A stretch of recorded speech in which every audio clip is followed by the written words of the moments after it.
JDA की ओर से Rajasthan international centre में सोशल मीडिया इन्फ्लुएंस की वर्कशॉप आयोजित की गई।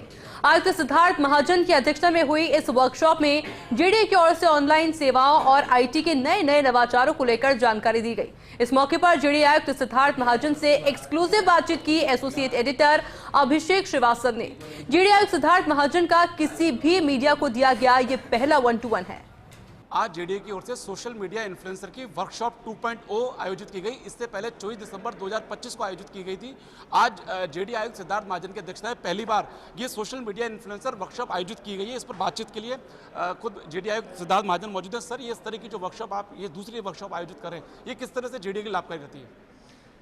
देखिए, आजकल जो इन्फ्लुएंसर्स का रोल है सोसाइटी के अंदर, उसको नकारा नहीं जा सकता। उनका एक बहुत पॉजिटिव रोल है और उनकी रीच भी बहुत अच्छी है और उनके माध्यम से जो जेडीए एक्टिविटीज़ कर रहा है उसके बारे में हम जानकारी देना चाह रहे हैं।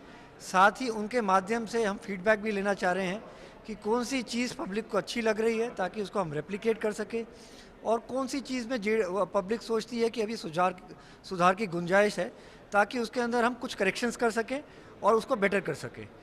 ये एक आज का वर्कशॉप था, लेकिन ये हम बार बार रिपीट भी करते रहेंगे। लेकिन इस बीच के अंदर भी हमने इन सारे इन्फ्लुएंसर्स से रिक्वेस्ट करी है कि अन्य माध्यम से, चाहे हमारे को फ़ोन के माध्यम से, चाहे हमारे को मेल के माध्यम से, हमारे को कंटिन्यूस बेसिस के ऊपर पब्लिक की रिक्वायरमेंट, पब्लिक की जो नीड्स हैं और पब्लिक का जो फीडबैक है उसके बारे में बताते रहें। सर, आज जिस तरह की वर्कशॉप हुई, फीडबैक आया, सजेशन आया, तो उनके आधार पर हम फ्यूचर में और क्या नए इनिशिएटिव लेकर आएंगे?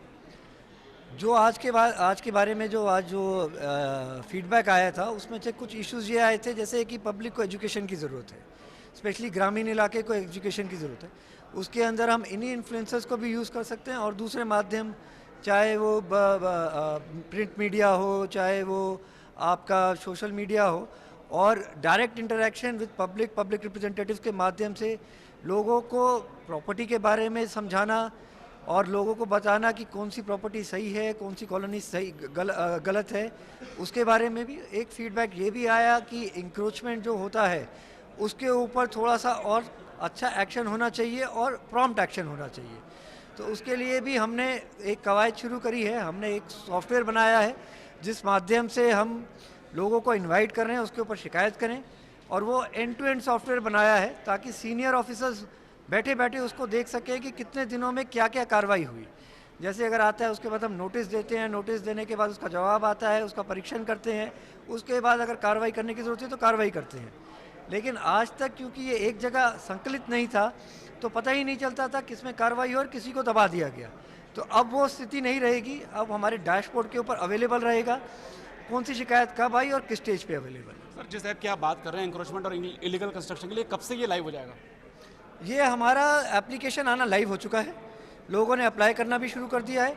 उसके बाद जो हमारा कंसर्न ऑफिसर है उस तक पहुंचना भी शुरू हो गया है।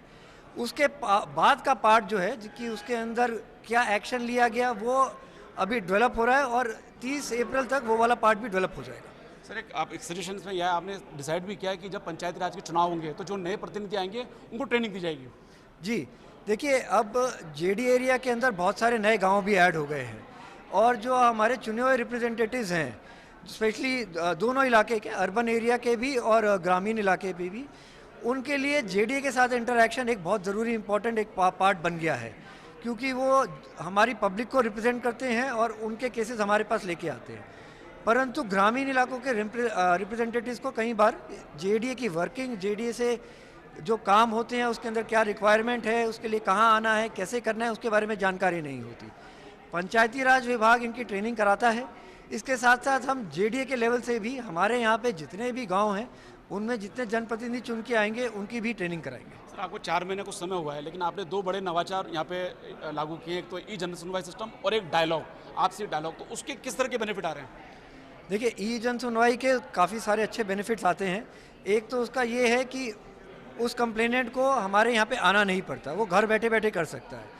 दूसरा ये है, इसके अंदर हम पुराने अनसॉल्व केसेस को हम निकाल के अपने अधिकारियों को दे रहे हैं कि इसके ऊपर आप उनसे चर्चा करके ये डिसाइड करिए कि रूल्स के तहत इसमें कुछ हम उनकी मदद कर सकते हैं तो मदद करें। हम अगर नहीं कर सकते तो उनको समझाएं कि ये रूल है, इसमें हम आपकी कोई मदद नहीं कर पाएंगे। दूसरा एडवांटेज ये है कि वो जो हम ई जन सुनवाई करते हैं वो हम उसकी रिकॉर्डिंग भी रहती है, और उसके अंदर जो दोनों पार्टीज़ हैं वो पूरा खुल के आराम से बात करती हैं। साथ में आपने जो दूसरा नवाचार बोला, डायलॉग है, तो हमने पहले अभी जो हमारे डेवलपर्स हैं, चाहे क्रेडाई हो, टोडार हो, उनके साथ भी डायलॉग करा।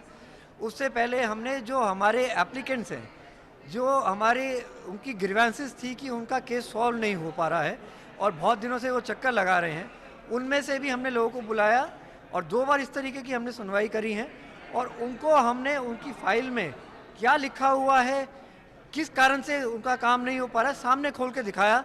उसके बाद उन्होंने भी अपना केस रखा, तो हमने ये देखा कि कई मामलों के अंदर जेडीए की तरफ से भी या तो कोई मिसअंडरस्टैंडिंग हुई है या कोई इशू सॉर्ट आउट होने से रह गया जो सॉर्ट आउट हो सकता था, उसको हमने सॉर्ट आउट भी किया। जिस मिसअंडरस्टैंडिंग की आप बात कर रहे हैं, जब पिछली बार ये सोशल मीडिया इन्फ्लुएंसर वर्कशॉप हुई थी तो उसमें मैंने भी पार्टिसिपेट किया था, तो मैंने एक सुझाव दिया था, उस पर देन जीडीसी ने भी कहा था कि उसको हम इम्प्लीमेंट करेंगे। उसमें यह था कि सर जिस तरह से 90A के पोर्टल पे कोई आवेदन आता है तो किस अधिकारी ने क्या लिखा, वो किस स्तर पर है, तो वो एप्लीकेंट को दिखता रहता है। तो क्या वैसे ही हम पट्टे के लिए, नाम ट्रांसफर के लिए या और चीज़ों के लिए लागू करेंगे? हाँ, ये हमारी अभी इंटरनल प्रक्रिया इसकी चल रही है और ये जल्द ही लागू होगा। सर लास्ट क्वेश्चन, और साथ में हम ये भी है, जो भी एप्लीकेंट है उसको लास्ट में हम ये भी बता रहे हैं कि एक्चुअली में आपके केस में क्या डिसाइड हुआ, वो जो लास्ट में लिखा गया है रीज़न, वो भी अब जाने लग गया है व्हाट्सएप के ऊपर उनके लिए। सर लास्ट क्वेश्चन, आपको 4 महीना कुछ समय हुआ है, आप क्या मानते हैं सर जेडीए की प्रायोरिटीज क्या होनी चाहिए? जयपुर का विकास, जेडीए का जयपुर का विकास एक पब्लिक फ्रेंडली के लिए लिहाज से और क्या किया जाना चाहिए? देखिए, आपके साथ जो हमने इंटरेक्शन करा उससे जो सुझाव आएंगे, जो हम जेडीएस अपने स्तर पे अभी कर रहा है, प्लस वो हम जयपुर की पब्लिक से ही जानना चाहते हैं कि वो क्या चाहती है। ज़रूर एक ट्रैफिक का इशू है, वो बिल्कुल हमारी सोशल मीडिया ने हाईलाइट कर रखा है। हमारी जो सोशल मीडिया टीम है उनसे हम हर महीने मीटिंग करते हैं और उनसे हम फीडबैक लेते हैं कि जयपुर की पब्लिक हमारी साइट्स के ऊपर, हमारी सोशल मीडिया साइट्स के ऊपर उनकी क्या व्यथाएँ हैं, उनके क्या सजेशंस हैं, उसके ऊपर हम उनसे समझ के उसके ऊपर काम कर रहे हैं। इसीलिए हम ये सारे इंटरेक्शंस भी कर रहे हैं कि हर तरीके के व्यक्ति से हम बात कर सकें, उनके रिप्रेजेंटेटिव से बात कर सकें और समझ में। और इसीलिए हम चाहते हैं कि जयपुर का जो टोटल विकास है, जैसी जयपुर की जनता चाहती है उसी हिसाब से हम उसके ऊपर वर्क करेंगे। जेडीए आयुक्त सिद्धार्थ महाजन का ये कहना है कि हम पब्लिक फीडबैक के आधार पर, लोगों की राय के और सुझावों के आधार पर जेडीए काम कर रहा है ताकि जेडीए उनकी आकांक्षा के अनुरूप खरा उतर सके। कैमरा पर्सन तीरथ के साथ Abhishek Shrivastava, first India news, Jaipur.